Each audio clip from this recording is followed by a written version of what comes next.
Mr. Speaker, I ask unanimous consent that all members may have 5 legislative days in which to revise and extend their remarks and to insert extraneous material on H.R. 29. Without objection. I yield myself such time as I may consume. The gentleman is recognized.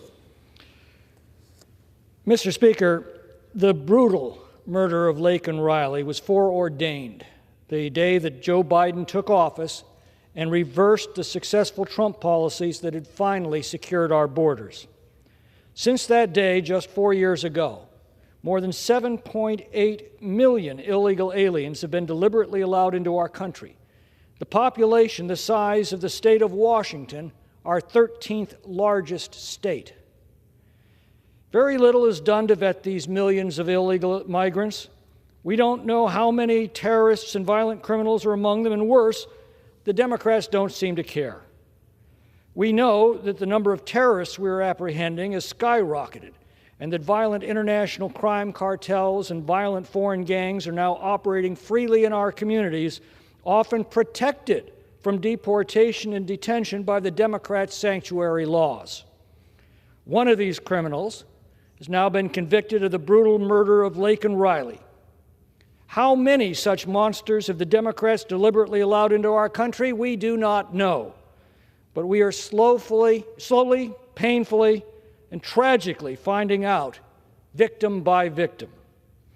In this case, the murderer was paroled into this country through a shocking abuse of this power by the Biden administration. He was repeatedly arrested for theft and other crimes in sanctuary jurisdictions, and each time released back onto our streets. Just months before Laken Riley's murder, this murderer was arrested for theft, but he was released, and ICE did not take him into custody because of a Biden administration policy that shields many criminal aliens from arrest and deportation. Sadly, this is exactly what those who voted for Joe Biden in 2020 voted for, because this is exactly what the Democrats promised to do. Fortunately, those who voted for Donald Trump in 2024 voted to stop this tragic travesty of our immigration laws, because that is what he has promised to do and will begin doing over the Democrats' objections beginning at noon on January 20th. During his first term, President Trump proved that the president, on his own authority, can secure our borders. President Biden proved that a president determined to undermine and make a mockery of our immigration laws can willfully open those borders to the most violent criminals and terrorists and gangs and cartels on this planet and use the Democrats' sanctuary laws to protect them. This national nightmare will end at noon on Inauguration Day. But what of future presidents? The Laken Riley Act would require ICE detention for illegal aliens who are charged with, arrested for, or convicted of any burglary, theft, larceny, or shoplifting offense. H.R. 29 further requires the Department of Homeland Security to issue a detainer for those illegal aliens and take custody of them effectively and expeditiously. It would also allow states to bring a civil action against derelict federal officials who refuse to enforce these laws. Joe Biden and Alejandro Mayorkas, I'm looking at you. This bill passed the Republican House in March of last year, but Senate Democrats stopped it cold. I said at the time that today the name on the bill is Laken Riley. Tomorrow it will be another victim of these policies, another son or daughter of a loved one. It won't stop until this administration is stopped, and that can only be done by the American people. Well, thank God the American people have done exactly that. They have given this Congress and this President the tools and the mandate to secure our borders and remove every person who has broken into our country by violating our laws. But without this law, a future Democratic president could once again release dangerous illegal aliens back onto our streets to prey on our people and destroy innocent young lives like Laken Riley. This bill will stop them. I reserve the balance of my time. The gentleman from California reserves. Members are reminded to address their remarks to the chair. The gentleman from Maryland is recognized. Thank you very much, Mr. Speaker. I yield myself such time as I may consume. Gentleman is recognized.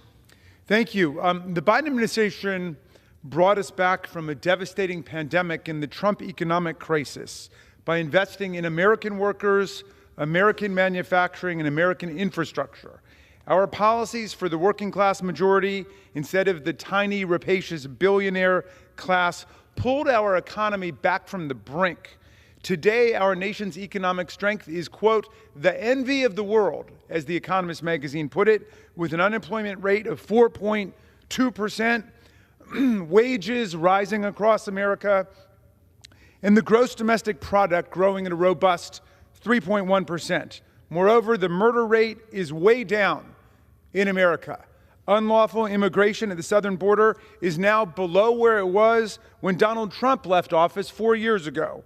And the roaring stock market, which is what Trump and his billionaire entourage care about, just completed its strongest 2 years in a quarter century. Now it's time to make sure all Americans enjoy the benefits of this astonishing economic growth. We should be coming together today to increase the minimum wage, to lift children out of poverty, and to strengthen unions, Social Security, Medicare, and the middle class. But Donald Trump is instead assembling a billionaire cabinet from the top 0.00003% of the wealthiest Americans, drawing the top tier of his new administration from poolside cocktail hour at Mar-a-Lago, and setting up the broligarchs and the plutocrats to plunder an even larger share of government contracts and public resources. Trump campaigned on the seductive promise of bringing down the high post-COVID-19 prices for rent, groceries, consumer goods, and health care. But now he's preparing to give power over the economy to his team of globe-trotting, dictator-dealing CEOs and billionaires, the very people responsible for exploiting the pandemic to increase prices in the first place. I doubt the billionaire oligarchs have any interest in bringing down the cost of living for the working middle class in America. But if they do, Democrats stand ready to work with them. After all, we're the ones who dramatically lowered prescription drug prices in Medicare, capping out-of-pocket monthly expenses at $35 a month. I had constituents who were paying $500 a month for insulin as diabetics before that, and it's capped now at $35 a month. And we capped annual total out-of-pocket expenditures for prescription drugs at $2,000 a year. It was the MAGA Republicans deep in the pocket of Big Pharma who categorically and vehemently opposed us every step of the way on lowering prescription drug prices in Medicare. But if our colleagues now have good policy proposals for continuing to lower prices, as we've done, which is what they campaigned on, by all means, bring the proposals forward. Let's see them. Democrats have repeatedly crossed the aisle to hammer out bipartisan compromise. Last year, President Biden and Senate Democrats worked with the ultra-conservative Republican Senator James Lankford to arrive at a tough bipartisan border security deal.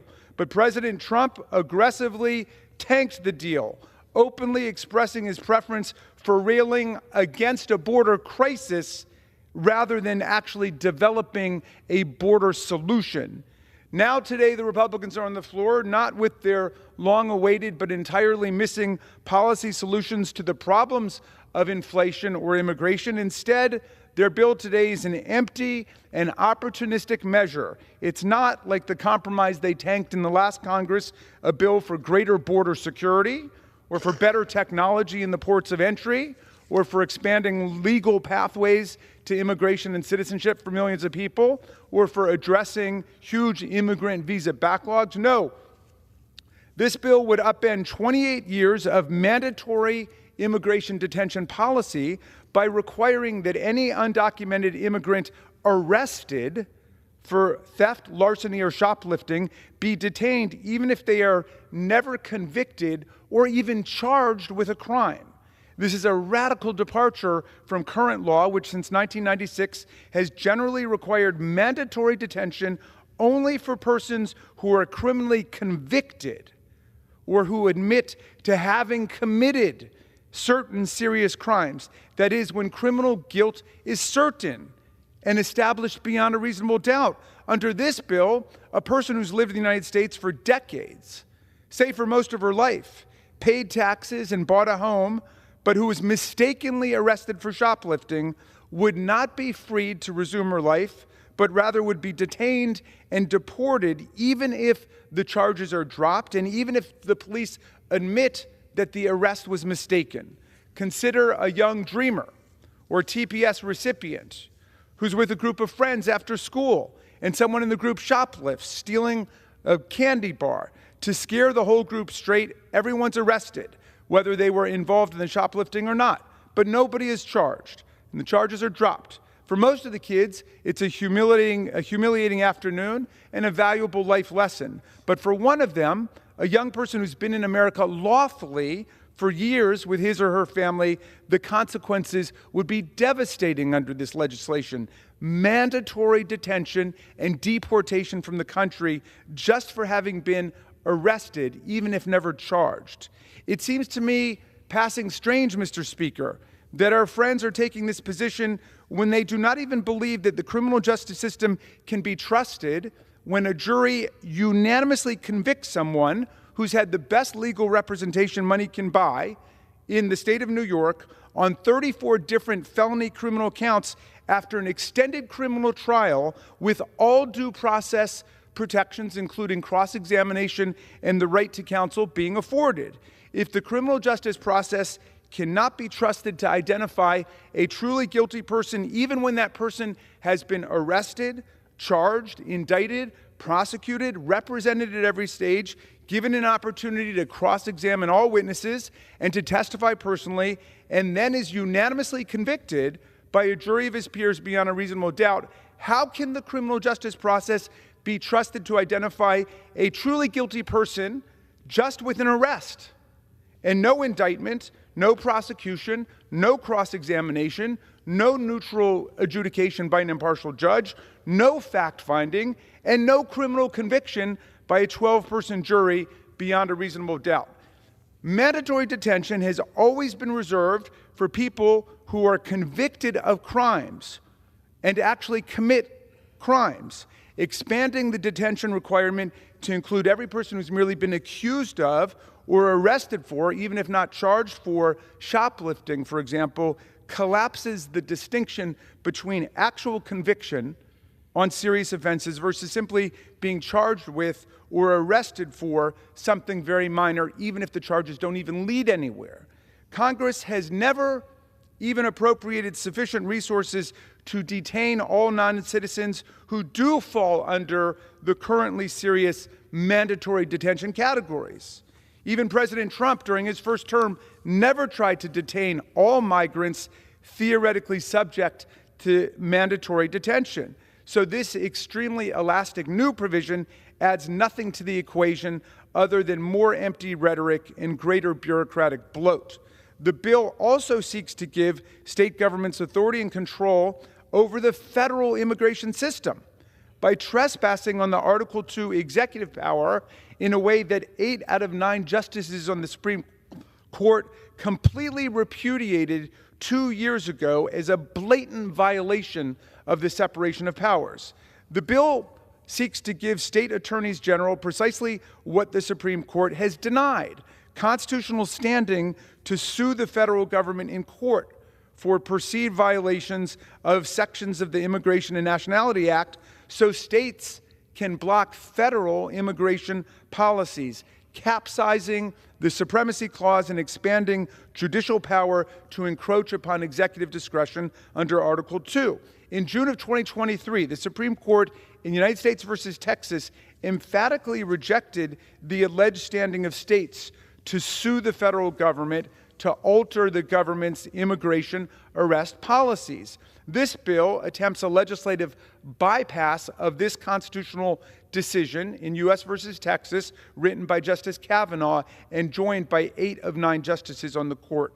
In rejecting the state standing argument, the court observed, among other things, that lawsuits alleging insufficient arrests or prosecution run against the executive branch's exclusive Article II authority to enforce immigration law. which includes the discretion to determine enforcement priorities in the face of a chronic lack of resources and shifting public safety, public welfare, and foreign policy needs and priorities. If this bill were to become law, both provisions would have the perverse effect of undermining the federal government's efforts to prioritize the detention and the deportation of the truly most dangerous convicted felons. With the vastly expanded new statutory scope and new authority for states to get legal standing on steroids, the government can be sued by a state for not detaining everyone charged with or even arrested for the pettiest of crimes like shoplifting. This bill tries to give states standing to sue for harms as small as $100, dramatically shifting power from the executive branch to the courts and the federal government to the states, both in ways considered completely dubious by the Supreme Court. Like many of the immigration-related bills the GOP is now advancing, this one seems to follow a simple strategy. Pick a crime, paste into it a template immigration law covering convicted criminals, and then require detention or deportation of certain persons merely accused of committing the crime or arrested for committing the crime. No due process required at all. This allows us to get up and demonize immigrants without doing anything to fix the immigration system, and to act tough without actually making America safer or solving any of the problems within the immigration laws. We should be working together on comprehensive, meaningful reform. My colleague from California invites us to believe that the only crimes committed by undocumented aliens are those who entered during the Biden administration. Well, in fact, if you look at it, hundreds of thousands, 500,000 acrossed the U.S.-Mexico border in the first Trump administration, and over 1.1 million people who crossed during the first 4 years of his administration were eventually released from custody. One of the people released from custody, an undocumented alien, is charged with murdering 19-year-old Adam Luker from Alabama. Why don't we have a bill named after Adam Luker? Is it because of the inconvenient fact that the undocumented alien who killed him came in under Donald Trump? I would hate to think so, but we can find lots of cases like that. That's not what we should be doing here in Congress. We should be seriously confronting the problems in a serious way together, rather than just trying to make partisan hay out of other people's tragedies in their lives.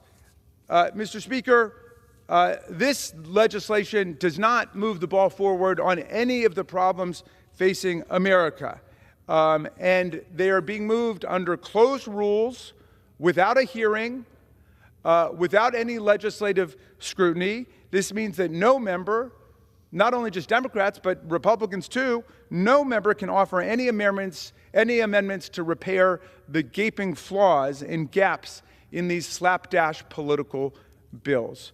So I would urge our colleagues to take a much more serious approach here. The murder of Laken Riley was an unspeakable, an appalling crime, a heinous act. And no parent and no family should ever have to bear such a calamity. We must take clear steps to make sure that people who commit crimes like this are punished to the full extent of the law. And I trust that my friends agree that those who commit horrific, violent crimes like these must be prosecuted to the fullest extent of the law. But this bill fails to take any meaningful action to improve our broken immigration system and to prevent crimes like this from occurring again, whether the undocumented aliens entered under a Democratic administration, as they have, or a Republican administration, as they have. We are asked to vote on a bill that fails to address any of the real issues at stake, and we are foreclosed from offering any amendments to improve this sloppy and political product. I urge all colleagues to oppose this legislation, and I reserve the balance of my time. The gentleman from Maryland reserves. Members are reminded to refrain from engaging in personalities toward the President-elect. The gentleman from California is now recognized. Thank you. Mr. Speaker, I want you to listen to what my friend just said, that we shouldn't be placing illegals in detention simply for being charged with a crime, and besides, shoplifting's no big deal anyway. Listen to what he's actually suggesting. Current law requires the detention of every illegal alien who crosses our border. Every one. The Democrats have studiously ignored this law, and now they're saying, ignore this law even if the illegal has now been charged with committing other crimes as well. Let them back onto the streets, as they did with Laken Riley's murderer. And if a few innocent teens happen to get raped and murdered along the way, well, too bad. The Democrats have told us for 4 years that their refusal to enforce our immigration laws is because they're prioritizing more dangerous offenders. That is precisely what this bill does. It prioritizes dangerous offenders, and yet the Democrats are still opposing it. I'm now pleased to yield 5 minutes to the author of this measure, Mr. Mike Collins of Georgia. Mr. Collins represents Laken Riley's hometown and her grieving family in this House. The gentleman is recognized. Thank you. I thank my colleague for yielding. You know, Mr. Speaker, I rise today to encourage my colleagues to support the Laken Riley Act. You know, Mr. Speaker, I think it's important that we record into history exactly what happened to this young lady. Young lady didn't have a care in the world. She was just out for a jog, enjoying the day, when an illegal criminal took her life away. He didn't even have any remorse, never hesitated. This legislation could have prevented her death. Her murderer was in our country illegally, was a known criminal. He had abused a child in New York City, was flown to Athens, Georgia, a sanctuary city, and all of this on the taxpayer's dime, where he was once again cited for shoplifting. Every part of our system failed Laken that day. And there's nothing we can do to bring her back. But I tell you what, we can make sure this never happens again. Because right now, ICE is unable to detain and deport these illegal criminals who commit these minor level crimes. But the Laken Riley Act will fix this and give ICE and our local law enforcement the tools to get these criminals out of our country and make our communities safer. We need to get these people off the street. These criminals are getting bolder and bolder while our communities become more and more unsafe. And it's because our lax policies, they gave her murderer the courage to kill Laken Riley. And we got to make sure that this doesn't ever happen again. Mr. Speaker, he bashed her head in with a rock. This is one of the most heinous crimes imaginable. People need to know what this animal did to her. But I'm going to tell you what, they also need to know how she fought back. Laken fought back with every ounce in her body. And when I spoke to the family about this bill last year, I told them I'd never let it go. I will fight with every ounce that I have to make sure that no family has to suffer the loss like they have to these illegal criminals. Mr. Speaker, it's a sad day in America. It's a sad day when we allow these thug criminals to invade our homes, our country, and impose their violence and their will on the American people. We got the opportunity today, y'all. We got the opportunity to fix this.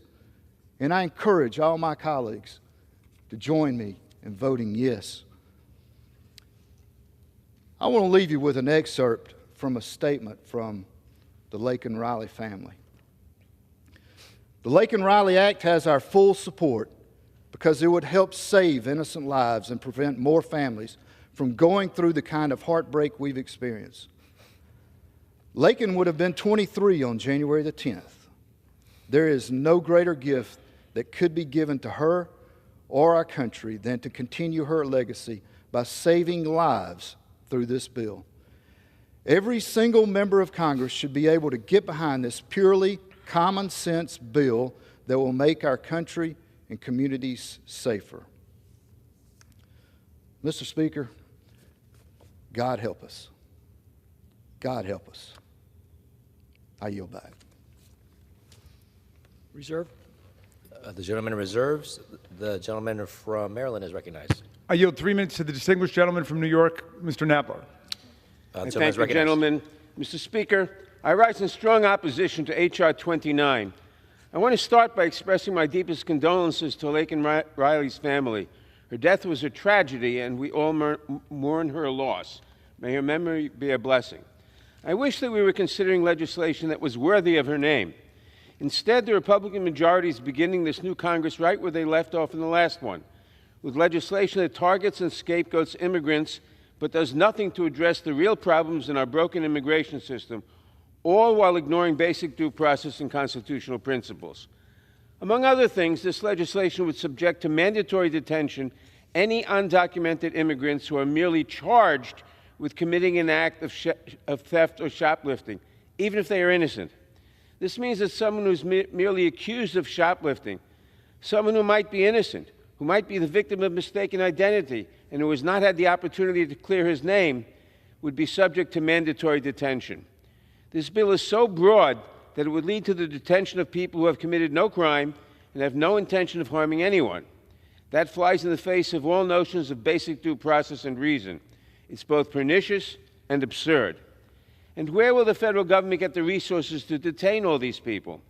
Congress has never appropriated, and no administration has ever requested sufficient resources to detain all non-citizens who fall under the mandatory detention categories. Even President Trump, during his first term, never tried to detain all migrants subject to mandatory detention. It was far too costly, even for him. And because this bill is so sweeping, even dreamers and people living here on temporary protected status, people who may have lived here in this country for decades and shortly after their birth, could be subject to the bill's harsh provisions.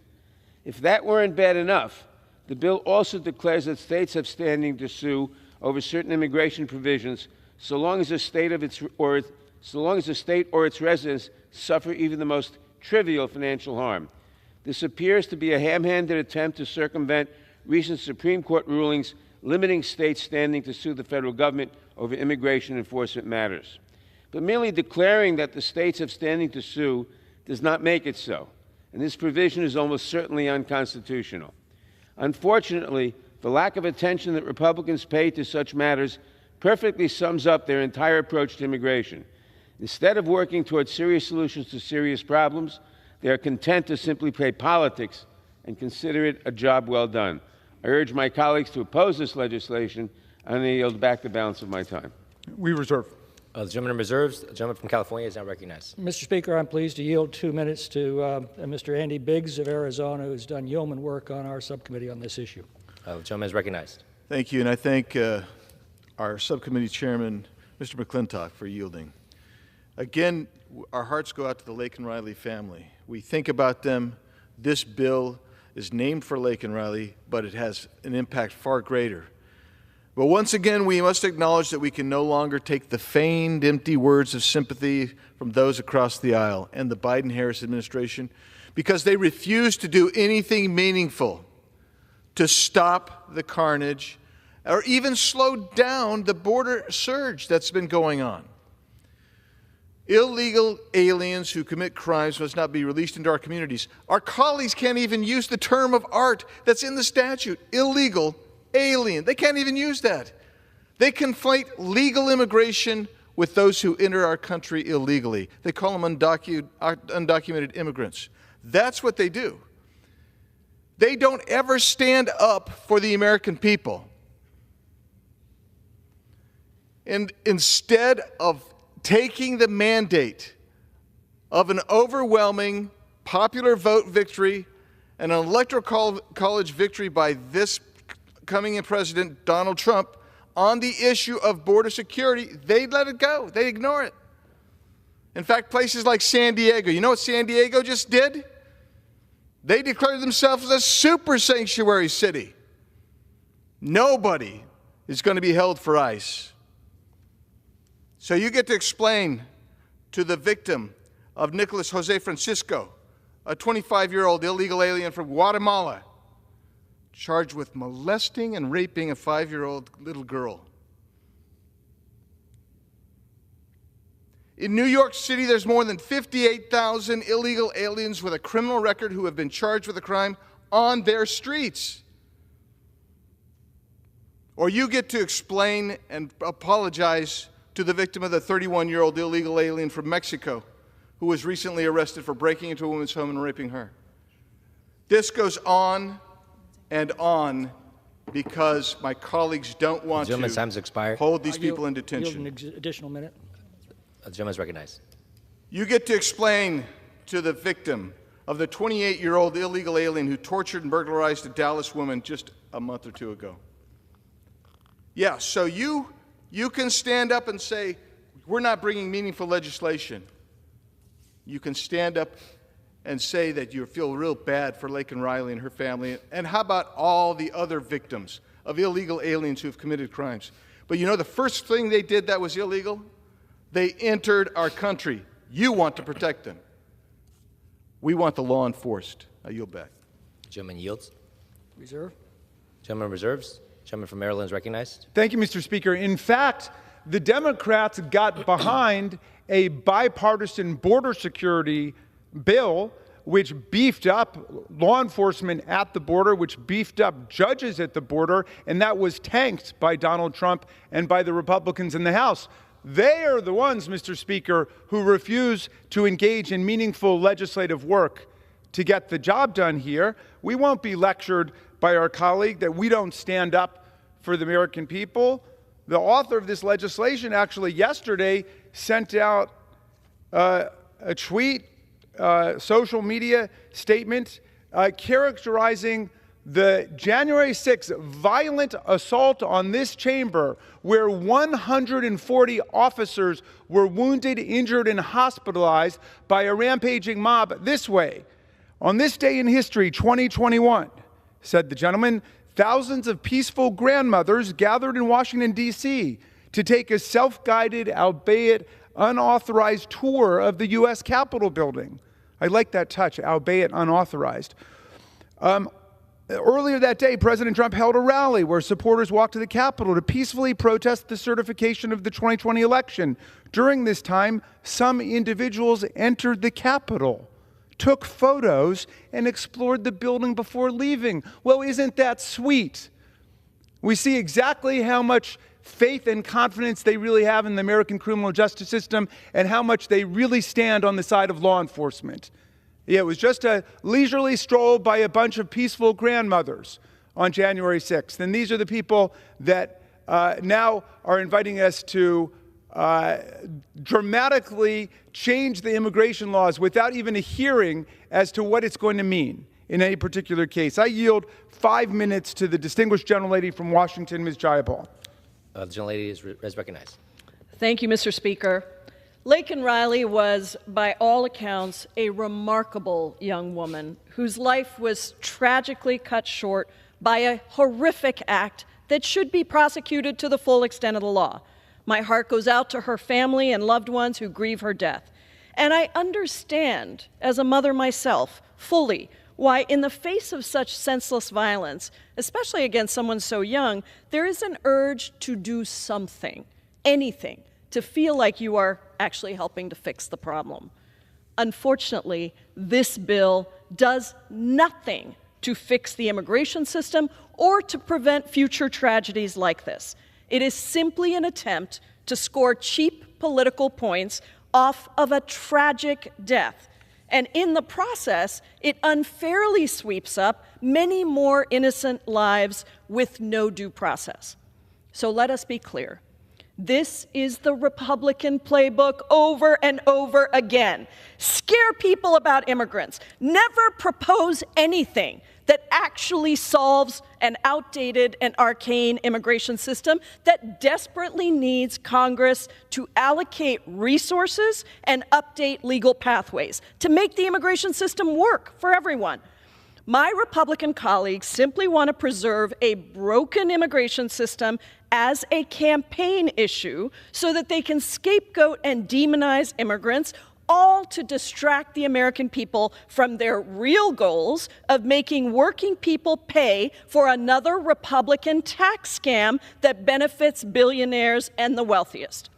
Just look at the rules package that they just passed. Out of the 12 bills included in that, not a single one does anything to secure the border, to fix the broken immigration system, to lower costs for working people, to address the housing crisis, tackle the extraordinary levels of income inequality in this country, or tamp down on inflation. Those were the promises of the Trump campaign, but not a single one of those things is actually included in the first bills that they are bringing to the floor without hearings.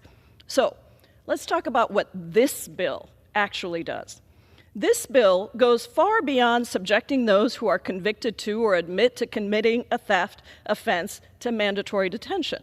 What this bill actually does is subject any undocumented immigrant to mandatory detention for merely being arrested or charged with committing an act of theft, larceny, or shoplifting, along with those who are convicted or who admit to committing such acts.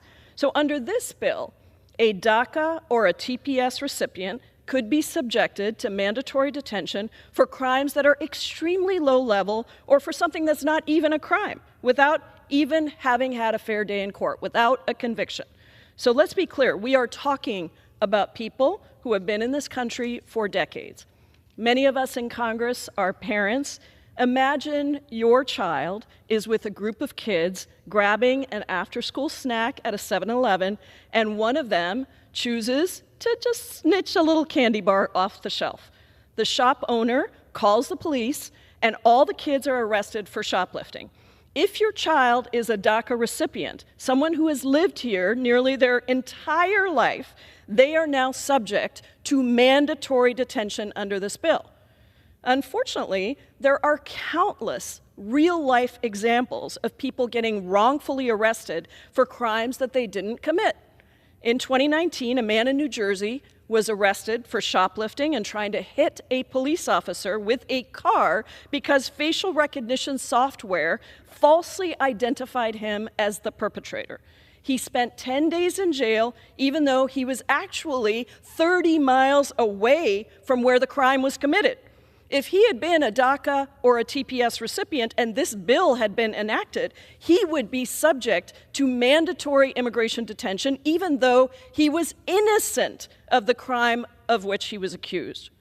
People deserve to have their day in court and are innocent until proven guilty. That seems to be something that the majority has forgotten or doesn't seem to care about unless the alleged criminal is the president-elect. The upcoming administration is poised to bring back their no priority immigration enforcement priority guidelines, in which a convicted murderer would be the same priority for deportation as an undocumented mom who has been living in this country for 20 years. Imagine, Mr. Speaker, how much money a sweeping mandatory detention proposal like this will cost the federal government at a time. His time has expired. I yield the gentlelady 30 seconds additional. The gentlelady is recognized.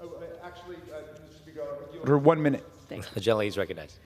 Imagine how much money a sweeping mandatory detention proposal like this will cost the federal government at a time when Republicans are talking a big game about cutting budgets. But not this one. Why? Because this is a great boon to those for-profit detention companies who make enormous profits from mandatory detention when there are far more effective and cheaper ways to address the issue. And who pays for all of this? The taxpayers. Even in a Republican trifecta, ICE has limited resources to detain and remove folks. But in this bill, like President Trump's enforcement priorities, we seek to use those resources on people who committed low-level crimes or even no crime at all. That makes no one safer and costs a lot of money. Finally, this bill also bizarrely attempts to give state attorneys generals the authority to try and stop administrations from carrying out important policy priorities by giving them standing to sue in federal court under various sections of the Immigration and Nationality Act. That entire section of the bill, likely unconstitutional. So I urge my colleagues to vote no on this overly broad, deeply flawed legislation, and I yield back. We reserve. The gentleman reserves. Again, members are reminded to refrain from engaging in personalities toward the president-elect. The gentleman from California is now recognized. Thank you. And Mr. Speaker, I'm now pleased to yield 3 minutes to the gentleman from Wisconsin, Mr. Van Orden.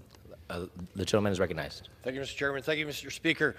This bill is going to go a long way to reverse the lawlessness of the Biden administration. I'd like to tell you a story for a moment.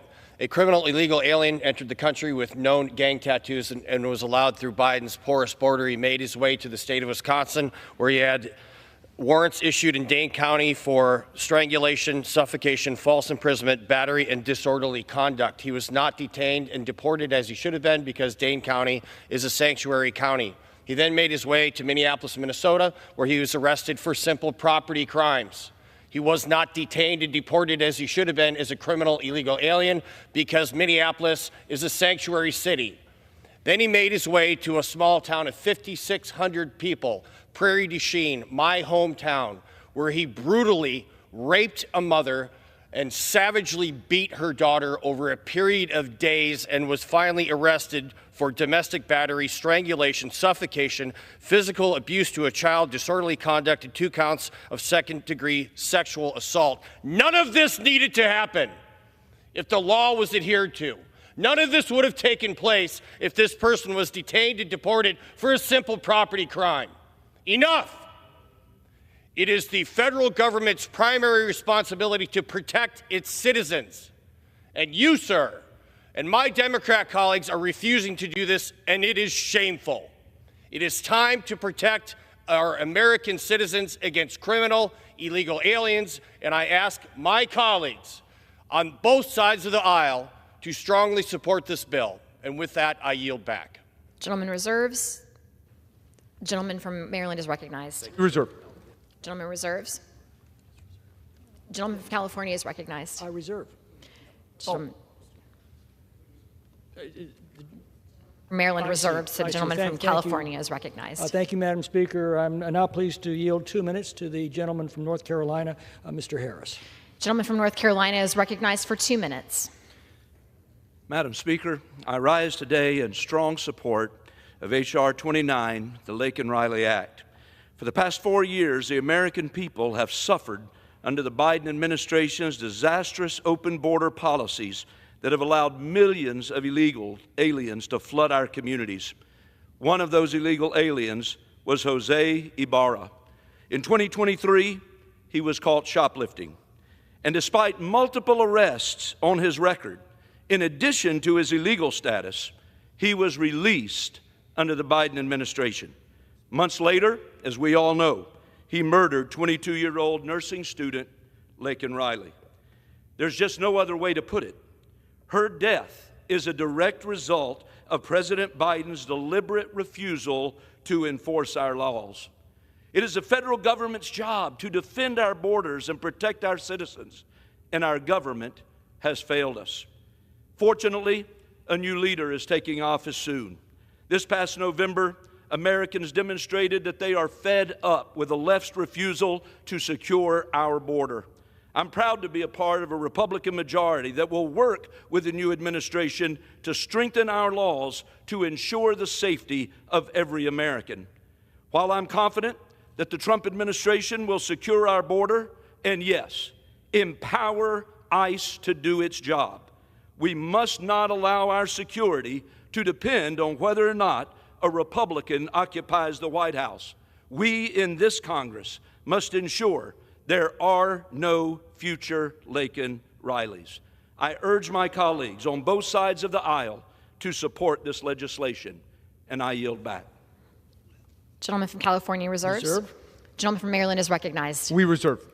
Gentleman from Maryland reserves. Gentleman from California is recognized. Thank you, Madam Speaker. I'm pleased to yield 3 minutes to the gentleman from Georgia, Mr. Clyde. The gentleman from Georgia is recognized for 3 minutes.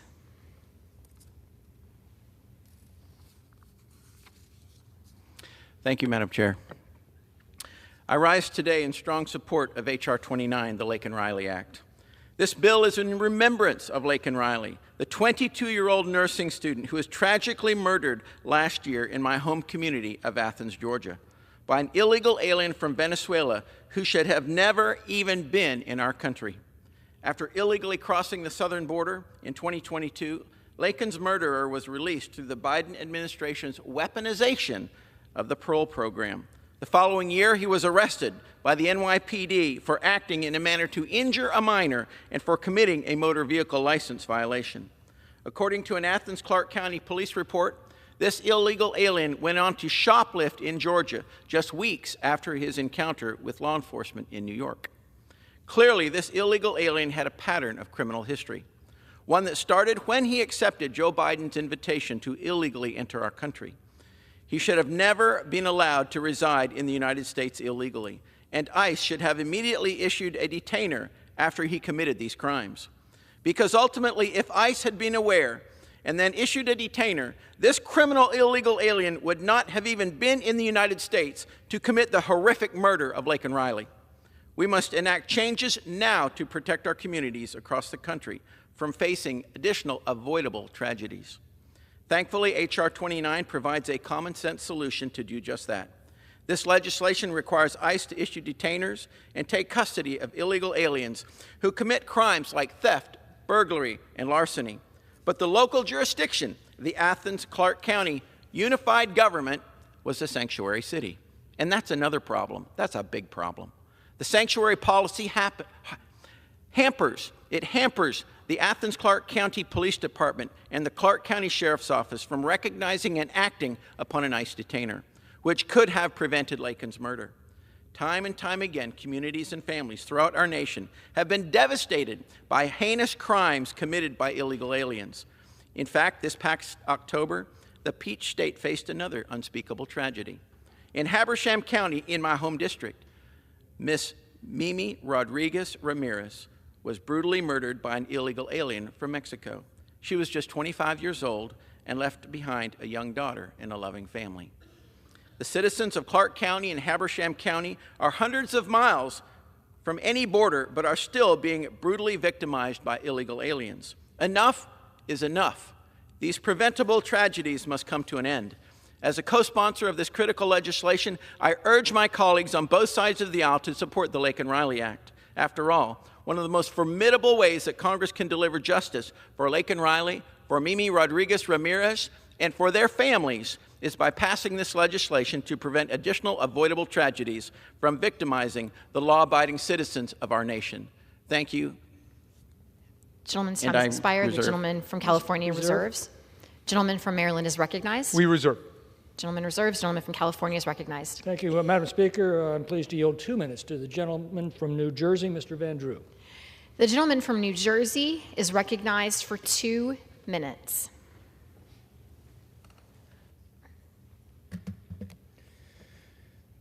You know, I wanted to address one thing before we start. It was mentioned again about the bipartisan bill.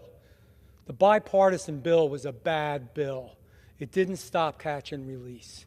It didn't expedite immediately to the country of origin. It didn't rebuild the wall. It didn't have a stay in Mexico policy. It was words, it wasn't actions, it wasn't good. That's why people didn't vote for it. That's why it wasn't successful.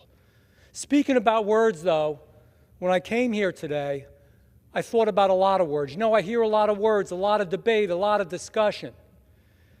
But I got to tell you, to the family of Laken Riley and to so many others across the United States of America, words don't matter. Condolences don't count. Speeches don't do it. Words will never replace her life. You know, in life sometimes we've all gone through tragedies, and so often we say, my God, why did this happen? Why did this car accident happen? Why did this person get cancer? Whatever it is. This is different. We know why it happened. It happened because of the administration allowing illegals, some of whom, not all of whom, but some of whom were criminals, into our country, feeding them, clothing them, transporting them, housing them, paying for it. Men and women breaking their back in this country to make a living, but we're paying for it.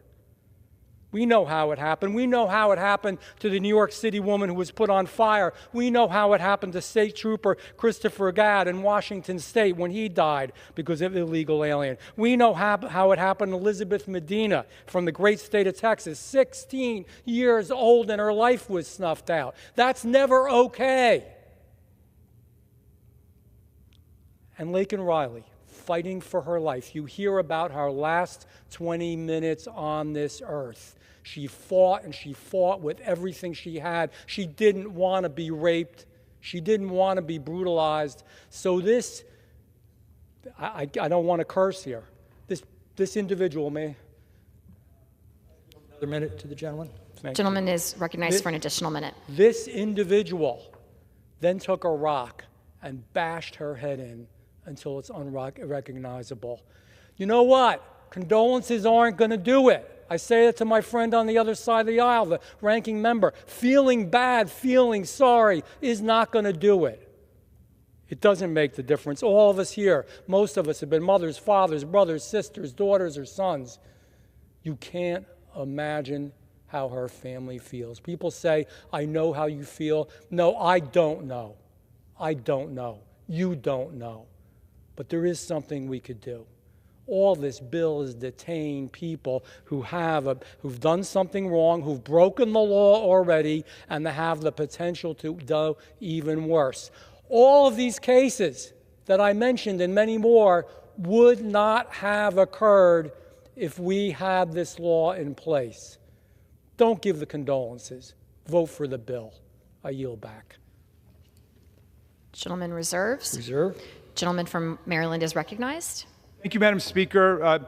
I'm moved by the words of the gentleman from New Jersey who said, don't give us words. Words don't matter. Speeches don't cut it. Speeches don't do it. And it sounds like an absolute echo of what you hear from our colleagues whenever there's an explosion of gun violence in any of our communities. And we hear thoughts and prayers, lots of words, but no action. So the fact that there is sympathy or condolences, I agree with the gentleman, that's not enough. We need real public policy changes that will be effective and that will be constitutional. And that's what the discussion is about today. Will these policy changes in fact be effective? Will they be constitutional or not? But I agree that we should move from the situation of identifying and empathizing with people who've suffered terrible family tragedies and private tragedies to effective public policy. That's our job as legislators. I will reserve. From California is recognized. Madam Speaker, perhaps we should take all of the criminals off the streets, starting with those who shouldn't have been in our country in the first place, which is what this bill does. I'm now pleased to yield 3 minutes to the gentleman from Virginia, Mr. Klein. Gentleman from Virginia is recognized for 3 minutes. Thank you, Madam Speaker. I support this important legislation which would take concrete policy steps toward addressing the problem created by this administration of open borders. And we listened to the gentlelady from Washington on the other side talk about the cost of implementing the legislation. Well, that requires a certain amount of hubris to claim, to be worried about the cost of implementing a piece of legislation when the costs of the open borders that have been created by this administration and embraced by the other side are clearly evident. I've been to the border. We've seen the impact that open borders have had on the educational systems, the transportation systems, the housing systems, the agriculture systems. All across this country, our nation is a nation of border communities now because we are all being impacted by these open borders. Back in 2022, Laken Riley's horrific murder shocked the nation. But also shocking was the fact that her murder was preventable. It was preventable by enforcing the laws of this country. After his arrest for crossing the border illegally in 2022, he was paroled into the United States. Months before murdering Laken Riley, he was arrested for theft, but local authorities in Georgia released him, and ICE didn't lodge a detainer for the alien. Unfortunately, these two actions directly contributed to the murder of Laken Riley. This legislation that bears her name would require ICE to arrest illegal aliens who commit theft offenses, and importantly mandates that these aliens are detained until they're removed from the country. And it further requires that the Department of Homeland Security issues a detainer for these illegal aliens and take custody of them effectively and expeditiously. While we anxiously await President Trump's inauguration and know that his administration will follow and enforce immigration law and take steps to advance the enforcement of our borders, the Laken Riley Act ensures that all administrations are held accountable, including the previous one, and that our immigration laws are followed. I support this important legislation. Thank the gentleman for his leadership on the bill and yield back the balance of my time now. Gentleman from California reserves. Gentleman from Maryland is recognized. We reserve. Gentleman reserves. Gentleman from California. Thank you, Madam Speaker. I'm pleased to yield 2 minutes to the chairman of the Republican Study Committee, Mr. Pfluger of Texas. The gentleman from Texas is recognized for 2 minutes. Thank you, Madam Speaker. I rise in strong support and full support of H.R. 29, the Laken Riley Act. It's long overdue that we actually take law and order seriously, that we enforce the laws that are on the books. Laken Riley is not an isolated incident, unfortunately. Jocelyn Nungaray from Texas, Mother Rachel Marin, and many others. These were innocent women who were horrifically killed by illegal aliens, and their families are going to be mourning their loss of life for the rest of their lives. Violent criminals like the ones who committed this heinous act and others continue to pour over our border daily, which is why we desperately need to pass this act today. And this legislation will protect American communities by requiring Immigration and Customs Enforcement to issue detainers, mandatory detention for those who are here illegally who also commit theft. It's pretty simple. There should be nothing controversial about this. In fact, I'm interested to see when my colleagues on the other side of the aisle who vote against this go back to their districts, Madam Speaker. They go back to their districts and they tell them, I don't stand for law and order because I don't want illegal aliens who are here committing theft or rape or murder or any other offense to be detained. How can you go back to a district and say that? In Texas, by the way, good news with the Laken Riley Act, that you now have standing to sue the federal government when they don't do this, when they don't enforce the laws on the book. You have standing to sue the federal government for failing to uphold the laws that are on our books. My heart goes out to Laken Riley's family. My heart goes out to other people who have had to watch as this administration has stood by and done nothing to protect our country, our communities, and the sanctity of the safety that we as Americans should always have. Let's go home and let's be proud in a bipartisan way that we're willing to uphold the law. And I stand in full support of the Laken Riley Act. I yield back. Gentleman reserves.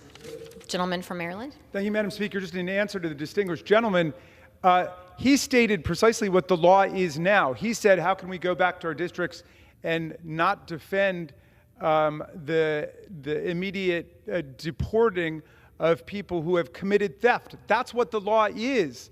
They want to change the law to go from someone who's actually committed theft or been convicted of theft to people who've been charged with it, even if the charges have been dropped, or arrested for it, even if charges were never brought in the first place. So I think that the misstatement of the meaning of this legislation speaks very deeply to what an opportunistic exercise this really is. What the gentleman was asking for is the law today. We reserve. The gentleman from California is recognized. Well, I would remind my friend that the law also requires every illegal alien to be detained until their case is adjudicated.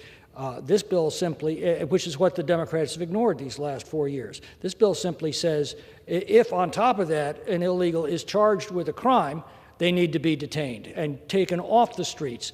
The murderer of Laken Riley was charged but not convicted. Had he been treated as the detainer law requires, he would have been deported and Laken Riley would be alive today. I am prepared to close when the gentleman is ready. We have no further speakers, and we're prepared to close too. Gentleman from California reserves. Gentleman from Maryland is recognized. How much time do I have, Madam Speaker? Gentleman has 3¼ minutes remaining. Thank you kindly. Thank you, Madam Speaker, and thank you to the distinguished gentleman from California for this debate. I must say that the legislation before us and the approach that it embodies reflect a profound disrespect for our criminal justice system and for our constitutional values. To begin with, they want to change the mandatory detention provisions, which we've had since 1996 on a bipartisan basis for the last 28 years. We have operated on the basis of criminal conviction, which is obviously congruent with the constitutional demands and values that we have in our country. And now, without having a legislative hearing, they want to radically revise the statutes to say that it's sufficient for somebody to have been charged with or arrested for an offense like shoplifting or theft, even if the charges are dropped and even if charges are never brought after an arrest is made. And so it seems to me that they are backtracking from a purported fidelity to our constitutional values. Similarly, they want to essentially overthrow Justice Kavanaugh's 8-1 decision in United States versus Texas from just a couple of years ago, where the court determined that states do not have standing just to go to court to say that they don't like the way that a particular administration is allocating its resources and implementing a public policy. Now, if they want to argue that there's a law that's unconstitutional, they can argue that, but they can't go to court and simply say that the executive branch is implementing the law in a way that a particular state doesn't like. And yet they want to occasion that massive shift of power, as Justice Kavanaugh characterized it, so that the states would essentially be able to control federal immigration policy. I'm still reeling from reading the gentleman from the author of this legislation's statements yesterday, which I think also speak to a fundamental disrespect for the rule of law. As he says, since January 6th, hundreds of peaceful protesters have been hunted down, arrested, held in solitary confinement, and treated unjustly. Countless hours and taxpayer dollars have been spent pursuing innocent grandmothers and raiding President Trump's home, while terrorists and millions of illegal immigrants continue to cross our nation's borders. That's the fundamentally demagogic and lawless approach to this whole debate that they've taken. Our body was invaded by a mob of insurrectionists who injured 140 officers, wounding them, hospitalizing them, and they cannot even acknowledge that as a fact, but instead change the subject to millions of people crossing the border illegally, which over the decades has undoubtedly happened under both Democrats and Republicans. That's what we should be working on today. Thank you, and I yield back. Yields. The gentleman from California is recognized. Thank you. Madam Speaker, I agree with my colleague that the a riot at the Capitol 4 years ago was an abomination, and I've said so repeatedly whenever the subject arises. There is no excuse for it. I would also remind him what Justice Kavanaugh said in United States versus Texas. That's where the Supreme Court ruled the states currently don't have standing to sue to enforce these laws. What he actually said was, the ruling was that it would require a change in law, quote, elevating de facto injuries to the status of legally cognizable injuries redressable by a federal court. That's what Justice Kavanaugh said we needed to do. That is exactly what this bill does, by the book, and yet the Democrats still oppose it. To my Democratic colleagues, I ask you, how many more laws with names attached to them do we need to pass before you take this crisis seriously? How many American citizens must die at the hands of illegal aliens before we all agree that these tragedies are all preventable? Must the name of my child or your child be the one attached to an HR number before the Democrats can vote yes on these common sense bills? How much more blood must be shed before we can all join in calling for an absolute end to the Democrats' reckless open borders and sanctuary cities policies that have threatened our safety, devastated our families, and are in the process of destroying our country? The American people have now spoken clearly on this issue. Enough is enough. I yield back. All time for debate has expired. Pursuant to House Resolution 5, the previous question is ordered on the bill. The question is on engrossment and third reading of the bill. Those in favor say aye. Those opposed, no. The ayes have it. Third reading. To require the Secretary of Homeland Security to take into custody aliens who have been charged in the United States with theft and for other purposes. The question is on passage of the bill. Those in favor say aye. Those opposed, no. The ayes have it. The bill is passed. I'd like to For what call purposes for does a the recorded gentleman vote. from Maryland seek recognition?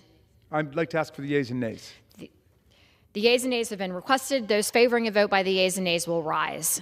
A sufficient number having risen, the yeas and nays are ordered pursuant to Clause 8 of Rule 20. Further proceedings on this question will be postponed.